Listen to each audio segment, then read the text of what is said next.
प्यारे बच्चों, solution with Rajesh sir channel पर आपका बहुत बहुत स्वागत है। आज इस वीडियो में हम आपको बताने वाले हैं, जो भी हाई स्कूल की क्लास में पढ़ रहे हैं बच्चे, इंटरमीडिएट में पढ़ाई कर रहे हैं, यूपी बोर्ड से पढ़ाई कर रहे हैं, उनकी देखिए जो एग्ज़ाम है, उनके जो एग्ज़ाम है 24 फरवरी से निर्धारित है।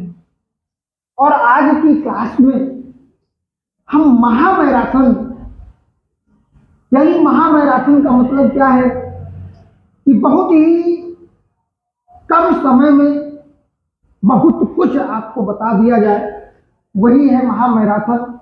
और जो भी बच्चे अभी तक कुछ भी नहीं पढ़े हैं, बिल्कुल उन्होंने कॉपी भी नहीं खोला है, अगर वो इस वीडियो को देख लेते हैं तो ये आप 101% मानिए कि अगर इस वीडियो को आप देख रहे हैं और चैनल को सब्सक्राइब कर लेते हैं, और जो मैं पर डे आपको वीडियो देता हूँ, यानी पर डे की जो क्लास है हमारी, उसको आप देखते रहे, तो ये 101% गारंटी है कि आप परीक्षा में पास जरूर हो जाओ। तो आज की इस वीडियो में जो हिंदी के प्रमुख कवि हैं और उनकी जो महत्वपूर्ण रचनाएं हैं, उनको हम आपको बताएंगे, और आप लोग विद्वत बहुत ही ध्यानपूर्वक आप जो है इस वीडियो को लास्ट तक जरूर देखिएगा, आपकी समझ में आ जाएगा। और इस वीडियो को देख लेने के बाद जब आप पेपर देने जाओगे और पेपर दे करके वापस आओगे, तो आप कहोगे कि अरे वाह, क्या सर जी ने बताया था, जो कुछ बताया वही पेपर में आया। तो ये आप समझ लीजिए कि आपके लिए ये बहुत ही इम्पोर्टेंट वीडियो है, इसको आप जरूर देख लीजिएगा। चलिए, हम जो है सबसे पहले आपको बता रहे हैं क्या कि हिंदी के प्रमुख कवि एवं उनकी रचनाएं।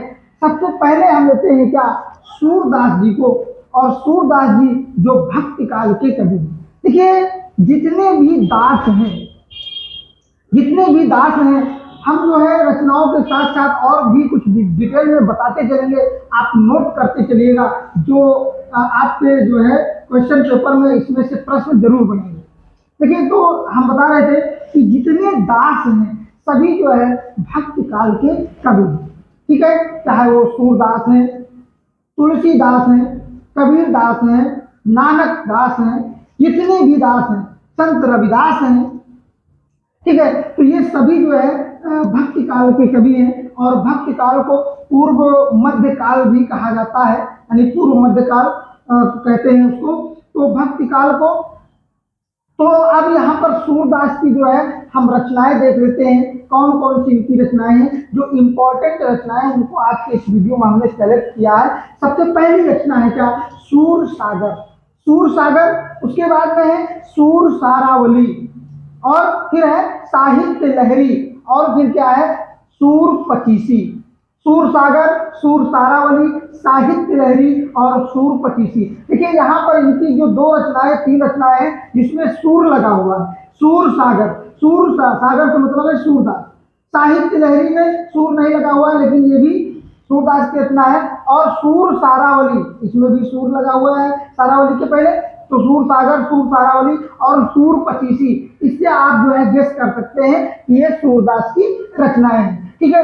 इसके बाद में हम आपको बताएंगे, क्या बता रहे हैं, तुलसीदास जी की रचनाएं। देखिए, तुलसीदास जी भक्त काल के कवि हैं, यानी पूर्व मध्य काल के कवि हैं, और जिन्होंने राम के चरित्र का वर्णन किया, जिन्होंने रामचरितमानस की रचना करके अपना जो है एक कीर्तिमान स्थापित किया, जो आज हमारे इस भारत देश में प्रत्येक जो सनातनी लोग हैं, हिंदू धर्म के लोग हैं, हिंदू धर्म को मानने वाले हैं, उनके यहाँ श्री रामचरितमानस का जो पाठ है उसका आयोजन होता है।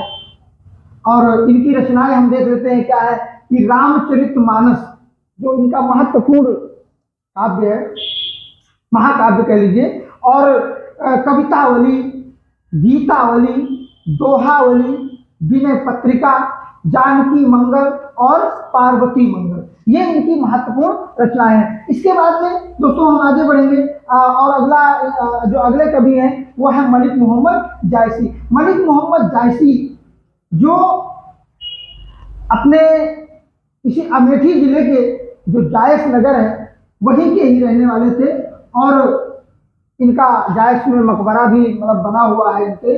और ये जो है एक आंख के कुरूप, एक आंख से कुरूप थे। और मलिक मोहम्मद जायसी जी जो है प्रेम मार्गी शाखा के प्रसिद्ध प्रमुख कवि हैं और प्रेमाख्यान कवि कह लीजिए तो मलिक मोहम्मद जायसी जी हैं। और इनकी जो रचनाएं हैं, इनकी रचनाएं हैं पद्मावत जो महाकाव्य है, आखिरी कलाम, कान्हावत, अखरावट, कहरनामा और चित्ररेखा। चित्ररेखा इनकी महत्वपूर्ण रचनाएं हैं। दोस्तों बिल्कुल ध्यान से देखते जाइएगा प्यारे बच्चों। आप अगर इस वीडियो को देख लेते हैं तो मेरा दावा है कि आप जो है परीक्षा में अच्छे स्कोर जरूर प्राप्त करोगे। चलिए आगे बढ़ते हैं और मैथिली शरण गुप्त जी की हम जो रचनाएं देखते हैं। मैथिली शरण गुप्त जी की तो सबसे पहली रचना इनकी है क्या है, साकेत, जयद्रथ वध, भारत भारती और यशोधरा। भारत भारती और यशोधरा। इसके बाद में हम आगे बढ़ते हैं और देखते हैं क्या, हरिवंश राय बच्चन जी की रचनाएं। हरिवंश राय बच्चन जी की रचनाएं क्या है, निशा निमंत्रण, मधुशाला और मधुबाला। मधुशाला और मधुबाला और निशा निमंत्रण इनकी हरिवंश राय बच्चन जी की मतलब रचनाएं हैं। ठीक है, इसके बाद में आगे बढ़ते हैं और देखते क्या है, रामधारी सिंह दिनकर जी की जो है, इनको हम शॉर्ट में यानी उपनाम इनका दिनकर भी है। तो रामधारी सिंह दिनकर की रचनाएं क्या है, उर्वशी, रश्मरथी, रश्मरथी, हुंकार और कुरुक्षेत्र इनकी रचनाएं हैं। क्या, उर्वशी, रश्मिरथी, हुंकार और कुरुक्षेत्र, ये रामधारी सिंह दिनकर जी की प्रमुख रचनाएं हैं। उसके बाद में महादेवी वर्मा। महादेवी वर्मा जी की रचनाएं हम देख लेते हैं। दोस्तों महादेवी वर्मा जो है छायावादी की जो कवयित्री हैं और इनकी रचनाएं हैं यामा, नीरजा, निहार, रश्मि, दीपशिखा और गिल्लू, इनकी महत्वपूर्ण रचनाएं हैं। इसके बाद में आगे जो है हम देखते हैं दोस्तों क्या, सुमित्रा नंदन पंत। सुमित्रा नंदन पंत जी की जो रचनाएं हैं, इनको ये भी छायावादी युग के महत्वपूर्ण कवि हैं, प्रसिद्ध कवि हैं। और इनको जो है साहित्य अकादमी का पुरस्कार मिला। चिदम्बरा इनकी एक रचना है, उसके लिए जो है इनको ज्ञानपीठ पुरस्कार दिया गया। तो सुमित्रा नंदन पंत जी की रचनाएं क्या है, चिदम्बरा। चिदम्बरा, गुंजन, बीड़ा, पल्लव, बीड़ा, गुंजन, पल्लव, पंत। अगर इसको हम शॉर्ट ट्रिक से आप याद करें तो बीड़ा, गुंजन, पल्लव, पंत, आगे पंत जो है जोड़ दीजिए तो ये आपको शॉर्टकट में याद हो जाएगा, बीड़ा, गुंजन, पल्लव, पंत, बीड़ा, गुंजन, पल्लव, पंत, बीड़ा, गुंजन, पल्लव, पंत। तो ये सुमित्रा नंदन पंत जी की रचनाएं हमें याद हो जाएंगी। ठीक है, उसके बाद में सूर्यकांत त्रिपाठी निराला की रचनाएं हम लोग देख लेते हैं। क्या है, निराला। देखिए इनका शॉर्ट नेम है निराला, उपनाम। इनको जो है पूछ लिया जाता है कभी कभी, निराला यानी सूर्यकांत त्रिपाठी जी का उपनाम क्या है, तो निराला। ठीक है, तो सूर्यकांत त्रिपाठी निराला जी जो है ये भी छायावादी युग के प्रमुख कवि हैं और इनकी रचनाएं हम देख लेते हैं। इनकी बहुत महत्वपूर्ण रचनाएं हैं, जैसे है अलका, अनामिका, परिमल, तुलसीदास, राग विराग, कुकुरमुत्ता, नए पत्ते आदि इनकी महत्वपूर्ण रचनाएं हैं। और इसके बाद में देखिए ये महत्वपूर्ण रचनाएं हैं जो आपके पेपर में बिल्कुल ये समझ लीजिए कि 101% जो है इसमें से आपके पेपर में जरूर आएंगे। उसके बाद में जयशंकर प्रसाद जी की जो है रचनाएं हम देख लेते हैं। जयशंकर प्रसाद जी जो है छायावादी युग के प्रमुख कवि हैं और इन्होंने कई कहानियां भी लिखी, नाटक भी लिखे, कई रचनाएं इनकी हैं। तो सबसे पहले इनकी जो रचना है महाकाव्य है कामायनी।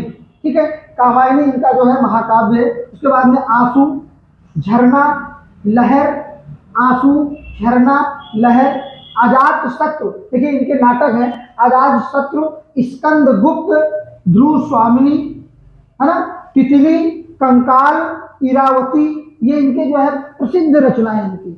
इसके बाद में हम देखते हैं आगे सुभद्रा कुमारी चौहान जी की जो रचनाएं हैं, सुभद्रा कुमारी चौहान जी की रचनाएं हैं क्या? त्रिधारा, त्रिधारा, मुकुल और झांसी की रानी। इनकी आपने एक कविता, बहुत महत्वपूर्ण कविता सुनी होगी कि बुंदेले हर बोलों के मुंह हमने सुनी कहानी थी, खूब लड़ी मर्दानी वो तो झांसी वाली रानी थी।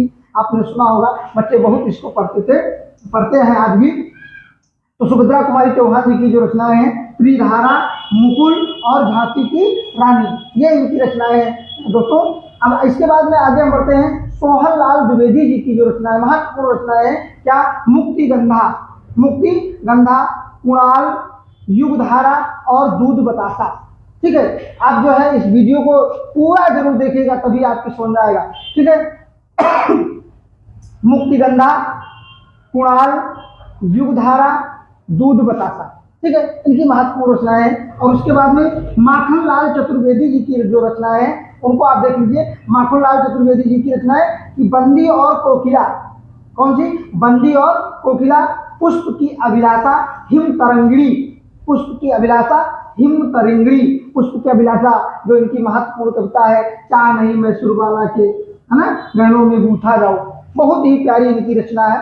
तो बंदी और कोकिला, पुष्प की अभिलाषा और हिम तरंगिणी, इनकी जो महत्वपूर्ण रचना है। उसके बाद में देखिए दोस्तों, हम देख लेते हैं कि जो आदिकाल के जो कवि हैं उनकी भी कुछ रचनाएं, उसमें से जो है परीक्षा में जरूर पूछा जाता है, आदिकाल से संबंधित आदिकाल की जो रचनाएं हैं या कवि हैं उनको पूछ लिया जाता है। तो इसमें से दलपत विजय, दलपत विजय की जो रचना है, खुमार रासो, और नरपत नाल, नरपत नाल की रचना है बीसर देव रासो, और जगनिक, जो जगनिक की रचना है का परमाल रासो, जो आल्हा खंड है, जिसको आप सुनते हैं, जो देहात में, गाँव में जो है ढोलक की थाप पर जो है वर्षा ऋतु में गाया जाता है आल्हा खंड, वो जगनिक का है। तो और जैसे और भी जो है आदिकाल के जो कवि हैं, जैसे लल्लू लाल, लल्लू लाल की जो रचना है प्रेम सागर, रानी केतकी की कहानी, जो रानी केतकी की कहानी रचना है, इसके लेखक यानी कवि हैं इंसा अल्लाह खां। और सदल मिश्र की जो रचना है नासकेतोपाख्यान, नासकेतोपाख्यान सदल मिश्र जी की है। और सदा सुखलाल की जो है सुख सागर, सदा सुखलाल की सुख सागर। तो इस प्रकार से ये आदिकाल से जो संबंधित कवि और उनकी रचनाएं। तो प्यारे बच्चों, अगर आप इस वीडियो को पूरा देख लेते हैं तो एक निश्चित है 101% की आप जो है इसको देख करके वीडियो को आप जो है परीक्षा में बहुत ही अच्छे नंबर आपको प्राप्त कर सकोगे। तो मिलते हैं अगले वीडियो में, और तब तक के लिए नमस्कार।